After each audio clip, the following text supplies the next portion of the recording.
नमस्कार दोस्तों, ACC preparation के यूट्यूब चैनल आपसे का स्वागत है। दोस्तों, हम लोग सीटेट सीडीपी के प्रीवियस ईयर के प्रश्न पत्रों के बारे में पढ़ रहे थे और उनको सॉल्व कर रहे थे। अब हमारा एग्जाम 2-4 दिन रह गया है, इसलिए हम लोग जो बाकी प्रीवियस ईयर के प्रश्न पत्र उसको सॉल्व करेंगे और प्रश्नों को हम बनाएंगे।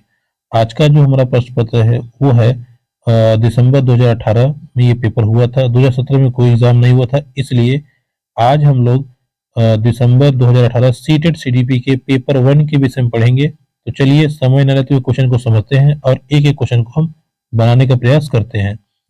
देखिए, अगर आप देख रहे हो तो पहला क्वेश्चन आपसे क्या कह रहा है। सिंपल कह रहा है कि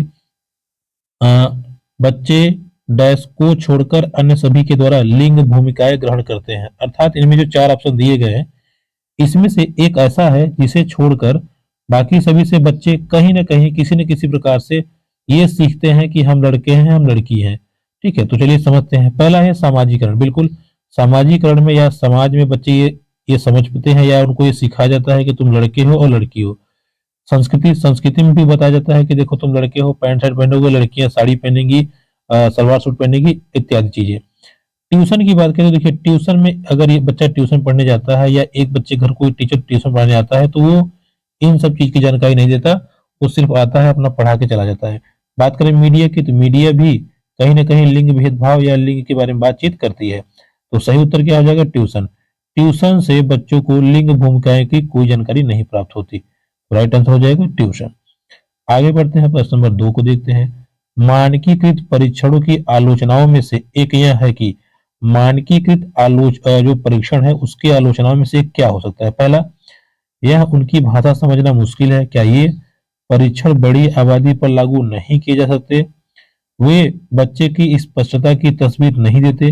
वे मुख्य रूप से मुख्य धारा की संस्कृति का प्रतिनिधित्व करते हैं, इसलिए पक्षपाती हैं। बिल्कुल सही बात है। देखिए, ऐसा है कि जैसे मानकीकृत परीक्षण मतलब ये होता है ना कि जैसे हमने अगर 5-6 सवाल दे दिए अपने हिसाब से तो यही चलेंगे और कुछ नहीं चलेगा। क्योंकि देखिए ये पक्षपात होगा। क्यों? क्योंकि देखिए बच्चे अलग-अलग परिवेश से आते हैं। हो सकता है वो बच्चा कोई बच्चा ऐसा हो जो जो अपने प्रश्न चिन्ह या जो अपने क्वेश्चन सेट किए हैं उसके अनुरूप ना हो, उसकी सोच समझ अलग हो, तो ये उसके साथ सीधा पक्षपात हो जाएगा। इसलिए कभी भी मानकीकृत परीक्षण को बढ़ावा नहीं देना चाहिए। तो इसका राइट आंसर क्या है? Option number 4। आगे बढ़ते हैं, अगला प्रश्न समझते हैं क्या कह रहा है।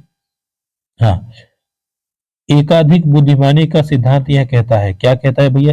एकाधिक। देखिए शब्द में क्या लिखा है? एकाधिक मतलब ऐसी बुद्धि जो एक से अधिक हो। समझते हैं, बुद्धि कई प्रकार की हो सकती है। बिल्कुल सही बात है। ये कहता है पेपर परीक्षण सहायक नहीं है, ये निगेटिव वर्ड हटाइए।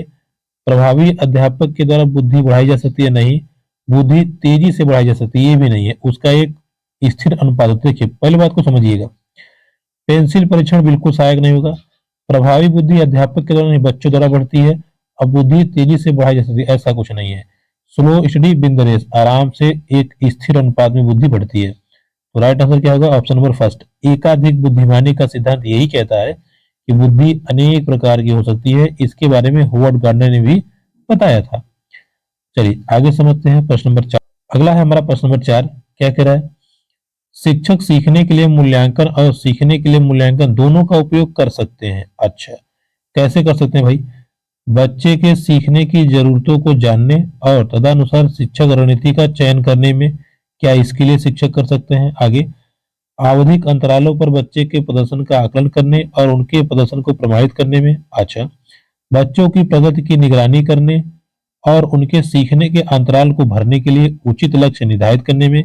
आगे, बच्चों की प्रगति और उपलब्धि स्तर को जानने में।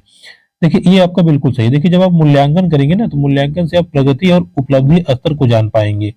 उसके बाद में बाकी और अन्य चीजें जो होती हैं वो आकलन से होती हैं। ठीक है, जब आकलन करेंगे, जैसे ये पहला वाला लिखा है, हम आपको लग रहा होगा कि पहला वाला सही क्यों नहीं हुआ। देखिए पहले वाला में क्या है ना कि बच्चे क्या क्या सीख रहे हैं, कितना उनको जरूरत है, आगे हम कैसे पढ़ाएं, ये आकलन के अंतर्गत आता है। सेम चीज ये भी है, ये भी आकलन की बात कर रहा है। और प्रगति की निगरानी रखने में ये भी आकलन की बात कर रहे हैं। मतलब आकलन के पश्चात आप उसमें सुधार कर सकते हैं, लेकिन मूल्यांकन की बात करें तो मूल्यांकन लास्ट में होता है। तो बच्चे कितना प्रगति किए हैं और जो हमने टारगेट सेट किया था उन्होंने प्राप्त किया कि नहीं किया, इसके लिए हमें मूल्यांकन करना पड़ेगा। तो लास्ट ऑप्शन आपका बिल्कुल सही हो जाएगा। बात करते हैं प्रश्न नंबर 5 की। निम्नलिखित में से कौन सा सतत और व्यापक मूल्यांकन से संबंधित नहीं है? आपको निगेटिव खोजना है, कौन संबंधित नहीं है। चलिए समझते हैं, पहला देखते हैं। पहला कह रहा है कि यह शिक्षण अधिगम प्रक्रिया का एक अभिन्न अंग है। ये तो भाई सही बात है, ये तो अंग है। यह विभिन्न शिक्षा क्षेत्रों में बच्चे की उपलब्धि पर केंद्रित है, ये भी सही बात है। यह बच्चे को धीमे, खराब या बुद्धिमान रूप में चिन्हित करने के रूप में उपयोगी नहीं भाई, गलत बात है। ग्रेडिंग के रूप में कभी नहीं होता, ठीक है। कभी भी बच्चों को आपको कम ज्यादा नहीं करना है। तो यहाँ पे जो 1, 2, 4 बातें हैं बिल्कुल सही हैं, लेकिन हमको वो खोजना था जो सतत एवं व्यापक मूल्यांकन का संबंधित नहीं है। तो ये आपका जो थर्ड नंबर ऑप्शन है कि बच्चा धीमे सीख रहा है, खराब सीख रहा है, बुद्धिमान के रूप में है, इसको चिन्हित करना यानी कि नॉमिनेट करना, ये इसका हिस्सा बिल्कुल नहीं है। इस बात को आप ध्यान रखिएगा। तो सही उत्तर क्या हो जाएगा? Option number 3। बात करते हैं प्रश्न नंबर 6 की। लिखा है बच्चों में प्रतिभाशीलता डैश के कारण हो सकती है, यानी कि प्रतिभाशीलता बच्चों में क्यों हो सकती है वो बताइए।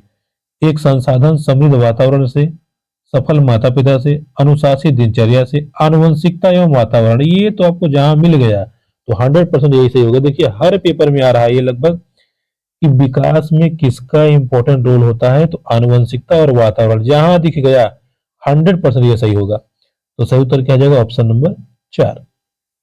आगे बढ़ते हैं 7 नंबर। सामाजिक आर्थिक रूप से वंचित पृष्ठभूमि से आने वाले बच्चों को कक्षा के माहौल की आवश्यकता होती है जो। अच्छा, यानी कि भाई एक ऐसा वंचित पृष्ठभूमि से बच्चा आ रहा है, उसको कैसा माहौल चाहिए कक्षा में, ये समझते हैं। पहला, उनके सांस्कृतिक और भाषाई ज्ञान को महत्व देता है तथा उनका उपयोग करता है। बिल्कुल सही बात है।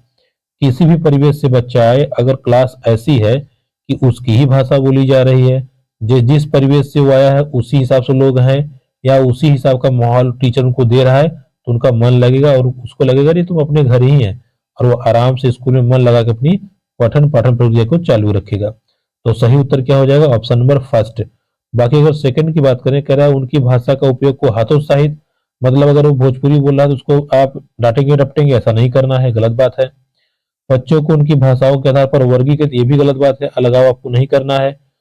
उन्हें अच्छा व्यवहार सिखाता, ये भी गलत बात है। तो पहला नंबर आपका बिल्कुल सही हो जाएगा, ठीक है। किसी भी पृष्ठभूमि से बच्चे आए, उनके साथ एक समान व्यवहार करना और उनकी भाषा को महत्व देना चाहिए। आगे बढ़ते हैं 8। क्या कहता है समझते हैं। मेरा कक्षा में सृजनात्मक और प्रतिभाशाली बच्चों के लिए आवश्यक हस्तक्षेप निर्भर करता है।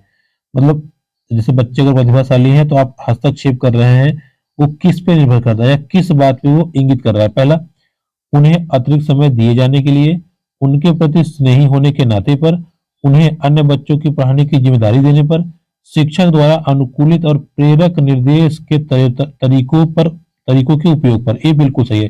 जरा बात को समझिए। सवाल कह रहा है हमारा कि देखो भाई एक प्रतिभाशाली बच्चे हैं या प्रतिभाशाली बच्चे हैं, उनके लिए आपका हस्तक्षेप जरूरी है। क्यों जरूरी है जरा वो बताइए। देखिए बात को समझिएगा। अगर हम पहले ऑप्शन की बात करें तो पहले ऑप्शन में क्या लिखा है, सीधा सीधा आपसे लिख रहा है कि भाई उन्हें अतिरिक्त समय दिया जाए, मतलब अन्य बच्चों के अपेक्षा उन्हें ज्यादा समय देना चाहिए। क्या ये बात सही है? नहीं।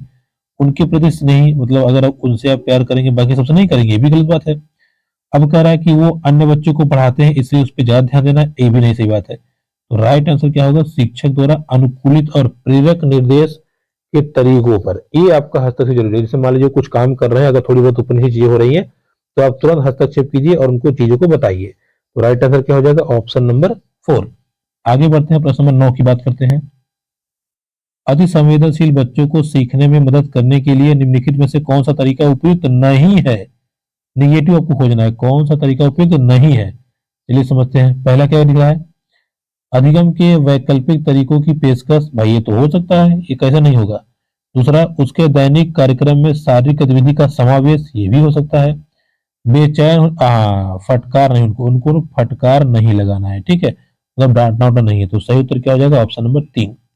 आगे बढ़ते हैं, प्रश्न नंबर 10 लिख रहा है अलग अलग सोच वाले पैटर्न उन बच्चों की पहचान करते हैं जो, मतलब अलग अलग सोच वाले बच्चे कैसे सोचते हैं, क्या करते हैं, उनकी सोच अलग अलग है कि नहीं है, ऐसे बच्चे को हम क्या कहते हैं, ऐसे बच्चे कौन से होते हैं। देखिए पहली चीज का आप ध्यान दीजिएगा, अगर एक प्रॉब्लम पर किसी एक प्रॉब्लम पर अगर बच्चा कई तरीकों से सोच ले रहा है उसको हल करने के लिए, तो ये होता है डाइवर्जेंट थिंकिंग, यानी कि अपसारी चिंतन। अपसारी चिंतन, और अपसारी चिंतन का सीधा संबंध होता है सृजनात्मकता यानी कि क्रिएटिव से। जो बच्चा बहुत तरीकों से सोचेगा वो बच्चा अपने क्लास में नई नई चीजों को लाएगा, या एक प्रॉब्लम को कई प्रकार से सॉल्व करने के तरीकों को खोज लेगा। तो जो बच्चा ज्यादा सोचता है वो क्या होता है, क्रिएटिव होता है। तो राइट आंसर क्या हो जाएगा, ऑप्शन नंबर 2। आगे बढ़ते हैं। देखिए प्रश्न नंबर 11 की बात करते हैं। निम्नलिखित में से कौन सा शिक्षक द्वारा कक्षा में बच्चों के लिए समस्या हल के तरीके का वर्णन नहीं कर सकता। अच्छा, इनमें से कौन सा ऐसा है जो समस्या हल करने का वर्णन नहीं कर सकता, निगेटिव ध्यान दीजिएगा, नहीं कर सकता। आइए समझते हैं। पहला, कुछ हल करते समय गलतियों को करने के प्रति ईमानदार रहना। अच्छा, ये तो सही बात है भाई। अगर मान लीजिए कोई बच्चा कुछ हल कर रहा है और वो गलती करके बता रहा सर से हमसे ये नहीं हो पा रहा है, तो अच्छी बात है ये, लेकिन हमको खोजना कौन है, निगेटिव खोजना है। कौन खोजना, निगेटिव। सोच विचार परीक्षण और विभिन्न उत्तरों जैसे शब्दावली का प्रयोग करना, ये भी सही बात है। अभिसरण उत्तर वाले प्रश्न पूछना, ये देखिए गलत बात है। अभिसरण मतलब होता है ना कि जिसका केवल एक ही उत्तर हो। बच्चे हमेशा क्रिएटिव हो, ऐसे क्वेश्चन पूछें जो अभिसरण नहीं अपसरण हो। अपसरण मतलब जिसके बहुत सारे उत्तर हो। जैसे मान लीजिए एक आपको एग्जाम्पल दे रहे हैं। जैसे मान लीजिए बच्चा पूछ रहा है सर हमारे देश के राष्ट्रपति कौन है, तो इसका उत्तर एक ही होगा। अब अगर आपसे पूछ लिया बच्चा कि सर हमारे देश में कितनी भाषाएं बोली जाती है, तो इसका बहुत सारा उत्तर है। तो अभिसरण नहीं अपसरण होना चाहिए। तो राइट आंसर क्या हो जाएगा, ऑप्शन नंबर 3। आगे बढ़ते हैं। प्रश्न नंबर 12 के बारे में डिस्कस करते हैं। क्या कह रहा है, निम्नलिखित में से कौन सा एक संवेग है। संवेग मतलब इमोशन। इनमें से कौन सा एक इमोशन है। डर इमोशन है, ध्यान है, उत्तेजना है, स्मृति है। तो इसमें आपका जो संवेग है वो डर है। ठीक है, डर मतलब जैसे जब बच्चे को डरा देंगे ना, तो अपनी भाषाओं को नहीं रखेगा, उसके अंदर भय बन जाए। वो सोचेगा कि अगर हम कुछ पूछेंगे तो सर हमको डांटेंगे डपटेंगे, और किसी बच्चे का चेहरा देख के संबंध बता लेंगे कि ये उदास है, रोने वाला है, या मुस्कुराने वाला है, या डरा हुआ है।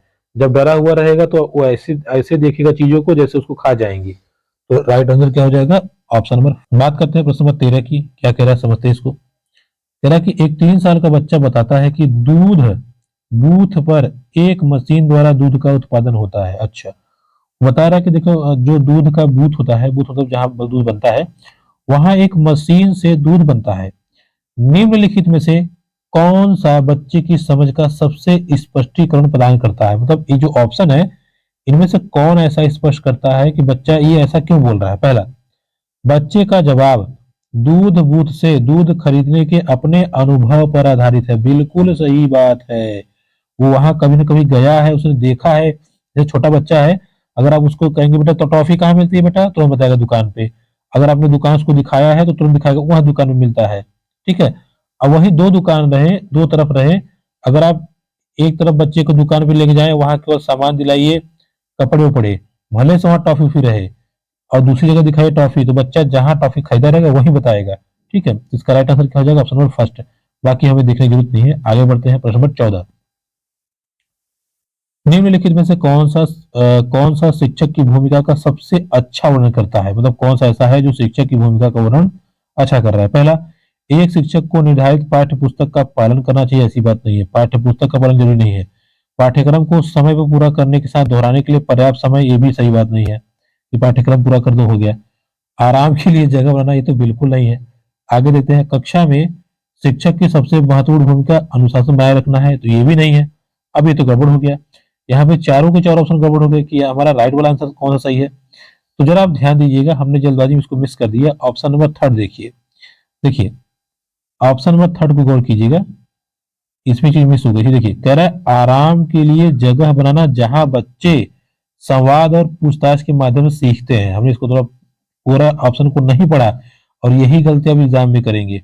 जैसे आराम देखेंगे, अरे ये सर नहीं खट से काट देंगे, नहीं नहीं, पूरे ऑप्शन को पढ़िएगा अच्छे से, तब निकलिएगा आगे। ठीक है, तो इसका राइट आंसर क्या हो जाएगा, आराम के लिए जगह बनाना जहां बच्चे, अपने लिए नहीं, जहां बच्चे संवाद और पूछताछ के माध्यम से सीखते हो। तो इसका सही आंसर हो जाएगा ऑप्शन नंबर 3। आगे बढ़ते हैं। प्रश्न नंबर 15 की बात करते हैं। क्या कह रहा है समझते हैं। देखिए, निम्नलिखित में से कौन सी कक्षा के समृद्धि शिक्षा को प्रोत्साहित करती है। अच्छा, समृद्ध शिक्षा को कौन प्रोत्साहित करती है, ये आपको पहचानना है। पहला, वह कक्षा जिसमें खुली गतिविधि कोने हो और विभिन्न प्रकार के बाल साहित्य खुली ताक सेल्फ में रखी हो, बिल्कुल सही बात है। जो दिन के किसी भी समय प्राप्त किया जा सके, बिल्कुल सही बात है। एक कक्षा तो ऐसी ही होनी चाहिए भाई जिसमें बहुत सारी गतिविधि होती हो, पुस्तकें हो अलमारी में रखी हो, जहां बच्चे जिसको जब चाहे तब प्राप्त कर लें और अच्छे से पठन पाठन प्रक्रिया करें। तो सही उत्तर क्या हो जाएगा? Option number first. बाकी हम अन्य को भी चेक कर लेते हैं। अलमारी में अच्छी तरह संगठित सामग्री वाली कक्षा, जहां सामग्री को सप्ताह में एक बार, ऐसा नहीं भैया, बच्चे जब चाहे तब। पाठ्य पुस्तक सामग्री द्वारा संचालित नहीं, ये भी नहीं है। वह कक्षा जिसमें प्रदर्शित विभिन्न प्रकार की सामग्री बच्चे की पहुंच से परे हो, परे मतलब दूर हो, ऐसा नहीं है, ऐसे हो जहां बच्चे की पहुंच अच्छे से हो जाए। तो सही उत्तर क्या हो जाएगा? Option number 1। आगे बढ़ते हैं, क्या कह रहा है? निम्नलिखित में से कौन सा कक्षा में पाठ्य पुस्तकों की भूमिका का सबसे अच्छा वर्णन करता है? चलिए समझते हैं कौन करता है भाई। पहला, वे राज्य या राष्ट्र में अधिगम में एकरूपता बनाए रखते हैं, क्या ये पाठ्य पुस्तक होना चाहिए? वे अध्ययन के पाठ्यक्रम में शिक्षकों और माता पिता का मार्गदर्शन प्रदान करते हैं, ये होना चाहिए। वे संसाधन रहित संदर्भ में सबसे आवश्यक अधिगम, ये भी नहीं होना चाहिए। वे कक्षा में उपलब्ध संसाधन और संदर्भ सामग्री में से एक है, ये बिल्कुल सही है। पाठ्य पुस्तक केवल और केवल एक संसाधन और सामग्री है, बच्चों का सब कुछ नहीं है। तो ये क्या हो जाएगा? Option number 4। आगे बढ़ते हैं। 17 नंबर, राष्ट्रीय पाठचर्या फ्रेमवर्क 2005 ने अपनी समझ प्राप्त की है, किससे प्राप्त की है भैया? व्यवहारवाद से, रचनावाद से, या संज्ञानात्मक सिद्धांत से, या मानवतावाद से? तो इसका राइट आंसर सीधा सीधा है रचनावाद, यानी कि कंस्ट्रक्टिव। बच्चे हमेशा सृजनात्मक बने या कंस्ट्रक्टिव बने, वो अलग अलग सोच के बने, उनकी शिक्षा व्यवस्था ऐसी हो कि अलग अलग चीजों को सीखें और कहीं ना कहीं वो देश के रूप में, देश के एक अच्छे नागरिक के रूप में अपने आप को ढाल सके। तो राइट आंसर क्या होगा? रचनावाद। चलिए आगे बढ़ते हैं, प्रश्न नंबर 18 के विषय डिस्कस करते हैं। ये क्या कह रहा है समझते हैं। देखिए क्या कह रहा है। पहला नंबर, कक्षा में बच्चों को प्रेरित समझा जा सकता है यदि, मतलब कक्षा एक बच्चा मोटिवेट है, इसको हम मान सकते हैं या समझ सकते हैं कब? वे कक्षा में अनुशासन बनाए रखते हैं तब, वे सभी उपस्थिति में नियमित है ये, वे शिक्षक से स्पष्टीकरण प्राप्त करने के लिए। हाँ, ये बिल्कुल सही बात है। बच्चे जब मोटिवेट होंगे ना तभी टीचर से प्रश्न पूछेंगे। तो जब बच्चे किसी कक्षा में अगर टीचर से प्रश्न पूछ रहे हैं, इसका मतलब बच्चे मोटिवेट हैं और किसी भी प्रकार का उनको दबाव नहीं है, वो जो क्वेश्चन आता है दिमाग में वो बच्चे पूछ लेते हैं। ठीक है, तो सही उत्तर क्या हो जाएगा? Option number 3। आगे बढ़ते हैं। 19 नंबर, निम्नलिखित में से कौन सा बच्चों के अधिगम में सुधार के लिए सबसे अधिक उपयुक्त है? अच्छा, बच्चे के अधिगम में सुधार के लिए सबसे अधिक उपयुक्त कौन सा है, ये हमको पहचानना है। पहला नंबर पढ़ते हैं, शिक्षक को विभिन्न उपकरणों और चित्रों द्वारा सही करके व्याख्या नहीं करना है, निगेटिव वर्ड है। कक्षा में सभी प्रकार की शिक्षण सामग्री होनी चाहिए। सामग्री होने से क्या मतलब है? पढ़ाई होना चाहिए ना, तो ये भी गलत है। शिक्षक को वास्तविक जीवन स्थितियों पर बच्चों को एक दूसरे के साथ बातचीत करने में मदद करनी चाहिए। ये हो सकता है, ठीक है, बच्चों को एक दूसरे के साथ बातचीत करने में मदद करना चाहिए ताकि वो एक दूसरे से सीखें, तो बिल्कुल सही है। चौथा है, नियमित मूल्यांकन नहीं हो सकता, ये जो आपका राइट आंसर है ऑप्शन नंबर 3। ठीक है, अगर बच्चे वास्तविक जीवन की परिस्थितियों पर स्थितियों पर एक दूसरे से बातचीत करेंगे तो उससे उनको काफी कुछ सीखने में मदद मिलेगा। Right answer option number 3।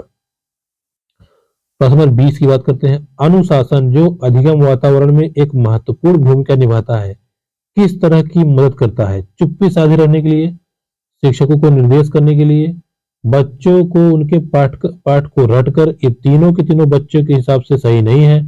तो लास्ट वाला ऑप्शन देखिए जो लिखा है, बच्चों को अपनी शिक्षा को विनियमित और मॉनिटर करने के लिए, इसके लिए अनुशासन बहुत जरूरी है। देखिए डिसिप्लिन में अगर बच्चे रहेंगे, हम ये नहीं कहते कि डिसिप्लिन मतलब उन पर दबाव डालिए या उनको किसी प्रकार का दंड दीजिए। डिसिप्लिन मतलब अगर बच्चे अप टू डेट रहेंगे, टाइम टू टाइम अपना वर्क करेंगे, तो हर प्रकार से वो चीजों को कवर अप कर लेंगे और अपने जीवन को सार्थक बना लेंगे। तो सही उत्तर क्या हो जाएगा? कक्षा को विनियमित शिक्षा को विनियमित और मॉनिटर करने के लिए। आगे बढ़ते हैं। देखिए अगला हमारा प्रश्न है, क्या कह रहा है?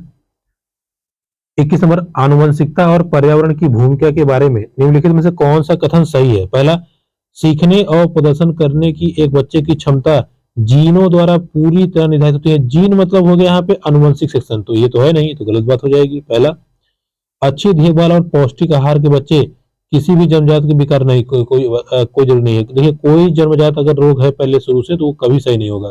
दूसरा, पर्यावरण केवल निगेटिव वर्ड है, तो बचा केवल एक ही, ऑप्शन नंबर 4, और ये हमारा सही उत्तर हो जाएगा। विकास के कुछ पहलू आनुवंशिकता पे और कुछ पहलू पर्यावरण से अधिक प्रभावित होते हैं। सिंपल सी बात है, तो राइट आंसर क्या हो जाएगा? Option number 4। बात करते हैं 22वें प्रश्न की। क्या कह रहा है? निम्नलिखित में से कौन सा कथन पियाजे के सिद्धांत के द्वारा नहीं कहा गया है, मतलब अनुसार कहा नहीं जा सकता? जो पियाजे ने कहा है उसमें नहीं, नहीं मतलब निगेटिव वर्ड है, इसको गौर कीजिएगा, हमें निगेटिव ही खोजना है। पहला, बच्चे अपनी दुनिया के बारे में ज्ञान का निर्माण और उपयोग करते हैं, ये तो जीन पियाजे ने कहा था। दूसरा, निरंतर अभ्यास से अधिगम होता है, गलत बात है, इसके बारे में जीन पियाजे ने कहा ही नहीं है अभ्यास के बारे में। बाकी सब बातें जीन पियाजे ने कही है। पर्यावरण से क्रिया करते हैं, सही बात है। विकास गुणात्मक चरणों में होता है, ये भी सही बात है। तो जो सेकंड नंबर है ना, निरंतर अभ्यास से अधिगम होता है, इसके बारे में जीन पियाजे ने नहीं कहा था, इस बात को ध्यान रखिएगा। आगे बढ़ते हैं। अगला लिखा है 23 नंबर, निम्नलिखित में से कौन सी पूर्व संक्रियात्मक विचार की सीमा नहीं है? ये नहीं वाला क्वेश्चन में ध्यान दीजिएगा, नहीं मतलब आपको निगेटिव ही खोजना है, जो गलत होगा। अच्छा, पहले ध्यान दीजिएगा, पूर्व संक्रियात्मक, जीन पियाजे का जो सिद्धांत था उसके 4 चरण थे। ये दूसरा चरण है पूर्व संक्रियात्मक। पूर्व संक्रियात्मक मतलब इस अवस्था में बच्चा 2 से 7 साल का होता है, तो उसके हिसाब से कौन सा ऐसा सही है वो आपको खोजना है। चलिए समझते हैं। पहला, प्रतीकात्मक, हाँ यही है, बच्चा इसमें विचार नहीं कर पाता, ठीक है, प्रतीक थोड़ा विचार नहीं कर पाता, तो राइट आंसर क्या हो जाएगा? Option number first. ये प्रतीक यानी सिंबल के द्वारा सोच समझ उसके अंदर नहीं होती, तो यही आपको खोजना था। बाकी अहमन्यता होती है, अहमन्यता मतलब कि अपने बारे में सोचता है, वो किसी बारे में नहीं सोचता। अनुत्क्रमिता मतलब दूसरों को देख के सीखता है, ये भी सही बात है। ध्यान केंद्रित करने की प्रवृत्ति बच्चे में होती है, ठीक है, तो सही उत्तर क्या आ जाएगा? ऑप्शन नंबर फर्स्ट, क्योंकि नहीं पूछा था। बात करते हैं 24 नंबर। लिखा है डैश के अलावा निम्नलिखित कारणों से खेल युवा बच्चों के विकास में एक महत्वपूर्ण भूमिका निभाता है, मतलब इनमें से एक ऐसा है जिसको छोड़ के बाकी सभी में खेल का महत्व होता है और उसमें महत्वपूर्ण भूमिका निभाता है। चलिए समझते हैं कौन है और इसका सही उत्तर क्या होगा। पहला, यह उनकी इंद्रियों को उत्तेजित करता है, सही बात है, खेल से हम लोग का इंटरेस्ट बढ़ता है, हम लोग एकदम ध्यान से देखते हैं और अपने दौड़ भाग करते रहते हैं, ये सही बात है। यह समय बिताने का सुखद तरीका है, ऐसा नहीं है, हम लोग आजकल यही मान लेते हैं कि खेल से टाइम पास होता है, बट ये समय बिताने का तरीका नहीं है। इससे देखिए इंद्रियों को हम उत्तेजित कर सकते हैं, इससे नए कौशल हासिल कर सकते हैं, इससे अपने शरीर में हम निपुणता प्राप्त कर सकते हैं, मतलब हमारा शरीर फुर्तीला होता है। लेकिन जो नहीं होता वो ये समय बिताने का सुखद तरीका नहीं है, और ये हमसे पूछा था, ऑप्शन नंबर सेकंड। आगे बढ़ते हैं। देखिए अगला हमारा है 25 नंबर प्रश्न। क्या कह रहा है? निम्नलिखित में से कौन सा प्रश्न बच्चों को गंभीर रूप से सोचने के लिए आमंत्रित करता है? अब आप खुद बताइएगा, आपने एक सवाल लिखा, बच्चों से पूछा, सही जवाब क्या है? तो क्या बच्चे ज्यादा सोचेंगे, अथवा क्या आप इस तरह की स्थिति के बारे में सोच सकते हैं, ये सही है, अथवा विभिन्न तरीकों से इसे हम कैसे हल कर सकते हैं? बिल्कुल सही बात है। जैसे आपने सवाल दिया, हमने कहा बेटा ये बताओ इसको कौन कौन अलग अलग तरीके से हल कर सकता है। अब बच्चे एकदम ध्यान सोचेंगे, अलग अलग चीजों को सोचने लगेंगे और अपने हिसाब से उत्तर देंगे, ठीक है। तो डाइवर्जेंट थिंकिंग को जो बढ़ावा देता है वो यही है। किसी भी प्रश्न में आप पूछ लीजिए, बेटा बताओ इसके क्या क्या उत्तर हो सकते हैं, तो इसका राइट आंसर क्या हो जाएगा? बच्चों को गंभीर रूप से सोचने के लिए आमंत्रित क्या कर सकता है? Option number third. आगे बढ़ते हैं, प्रश्न नंबर 26 का हम बात करते हैं। निम्नलिखित में से कौन सा विकल्प प्रगतिशील शिक्षा का सबसे अच्छा उदाहरण है? मतलब प्रगतिशील शिक्षा सबसे अच्छे से कैसे हो सकती है? पहला, थीमेटिक इकाइयां, नियमित इकाई, गलत बात है, नियमित जहां आगे हटाइए उसको। दूसरा है व्यक्तिगत अधिगम क्षमता समूह छात्र की लेबलिंग, लेबलिंग नहीं करनी है, लेबलिंग क्या है? निगेटिव वर्ड है, तो ये भी गलत हो गया, ये भी गलत हो गया। परियोजना विधि, रैंकिंग, रैंकिंग नहीं करना है, ये भी गलत हो गया। ऑप्शन नंबर 4 बचता है, प्रगतिशील शिक्षा में करके सीखने बल होता है। परियोजना एक मिनट, अबे यार देखिए यहां से, हाँ देखिए, करके सीखने बल है, परियोजना विधि बल है, सहयोग से सीखना, ये सब के सब प्रगतिशील शिक्षा में होते हैं। तो राइट आंसर क्या हो जाएगा? Option number 4। आगे बढ़ते हैं, फिर वही है 27 नंबर, प्रगतिशील शिक्षा के बारे में निम्नलिखित में से कौन सा कथन बताता है शिक्षा स्वयं ही जीवन है? अच्छा, कौन सा कथन ये बता रहा है कि शिक्षा ही जीवन है? चलिए समझते हैं। स्कूलों की आवश्यकता नहीं है, क्यों नहीं है भाई, बच्चे सीखेंगे कहाँ, तो गलत हो गया। स्कूलों में शिक्षा सामाजिक और प्राकृतिक दुनिया को प्रतिबिंबित करे। अच्छा, ये हो सकता है आगे। जीवन सच्चा शिक्षक है। हाँ नहीं, गलत बात है, क्योंकि शिक्षा के बारे में कह रहा है ना।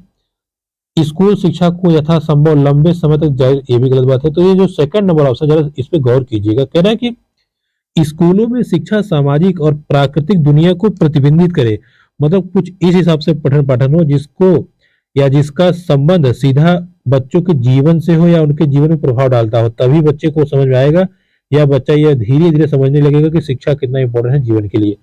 तो राइट आंसर क्या हो जाएगा, ऑप्शन नंबर सेकंड। बात करते हैं प्रश्न 28। कोहेल वर्ग के सिद्धांत के योगदान के रूप में निम्नलिखित में से किसे माना जा सकता है। अच्छा, कोहेल वर्ग का जो सिद्धांत था उसके योगदान के रूप में इनमें से कौन सा ऐसा है, उसको हमें खोजना है। पहला, यह सिद्धांत विस्तृत विस्तृत परीक्षण प्रक्रियाएं हैं। नहीं, ऐसी बात नहीं है, इसमें परीक्षण नहीं है। यह नैतिक तर्क और कार्यवाही के बीच एक संबंध स्थापित करता है। नहीं, केवल नैतिक तर्क पर आधारित है। उनका विश्वास है कि बच्चे नैतिक दार्शनिक है। नहीं।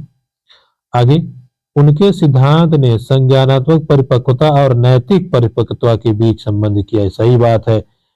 जो कोहेल वर्ग का सिद्धांत है वो जीन पियाजे सिद्धांत का सम्मिलित रूप है। तो संज्ञानात्मक और नैतिक परिपक्वता के बीच में बात कही गई है। तो सही उत्तर क्या हो जाएगा, ऑप्शन नंबर 4। आगे बढ़ते हैं। देखिए, अगला प्रश्न है हमारा 29 नंबर, निकटवर्ती क्षेत्र का सिद्धांत। देखिए, निकटवर्ती क्षेत्र का जो सिद्धांत था उसको हम लोग कहते हैं ZPD थ्योरी, यानी कि zone of proximal development theory. इसमें ये होता है कि बच्चे अपने समवयस्क या अपने बड़ों से जो उनके आसपास रहते हैं उनसे वो सीख सकते हैं। ये इसका मेन थीम था। चलिए हम प्रश्न को समझते हैं कि ये क्या कहता है। पहला लिखा है, उस विकासात्मक चरण को जो बच्चा सीखने के लिए पूरी जिम्मेदारी लेता है, ऐसा कुछ बात तो है नहीं। एक संदर्भ जिसमें बच्चे सहयोग के सही स्तर पर कोई कार्य लगभग स्वयं कर सकते हैं, ये हो सकता है। उस सीखने के बिंदु को जब सहयोग वापस लाया जाता नहीं, उस चरण को, ये भी नहीं है। इसका सही उत्तर हो जाएगा ऑप्शन नंबर सेकंड। एक ऐसा संदर्भ है जिसे बच्चे सहयोग के सही स्तर पे, देखिए लिखा ना सहयोग, मतलब जैसे उनको अगर थोड़ा बहुत हेल्प मिल जाए तो बच्चे कार्य को स्वयं कर लेते हैं। तो यही है आपका निकटवर्ती क्षेत्र का सिद्धांत। ठीक है, तो राइट आंसर क्या हो जाएगा, ऑप्शन नंबर सेकंड। आखिरी प्रश्न के बारे में बात करते हैं, प्रश्न नंबर 30। एक उभयलिंगी व्यक्तित्व। उभयलिंगी व्यक्तित्व मतलब जैसे कि जो ट्रांसजेंडर व्यक्ति होते हैं वो क्या हो सकते हैं। पहला, में आमतौर पर मर्दाना और स्त्री गुणों का समायोजन होता है, क्या ये सही है। में दृढ़ एवं अहंकारी होने की आदत होती है, ऐसा तो है नहीं भाई, वो भी इंसान है। समाज में प्रचलित रूढ़िवादी लिंग भूमिकाओं का पालन करता है, क्या ये है, ये भी नहीं है। स्त्री लक्षणों वाले पुरुष को संदर्भ, ये भी नहीं सही है। तो सिंपल सी बात है, पहला नंबर है, में आमतौर पर पुरुष और स्त्री के गुणों का समायोजन होता है। ये आपका बिल्कुल सही उत्तर है सामाजिक दृष्टिकोण से। इसका राइट आंसर हो जाएगा ऑप्शन नंबर फर्स्ट। तो दोस्तों ये रहा हमारा क्लास जिसमें हम लोगों ने सीटेट दिसंबर 2018 के पेपर 1 CDP सेशन को देखा। इसके आगे हम लोग अगली वीडियो में देखेंगे। तब तक के लिए नमस्कार।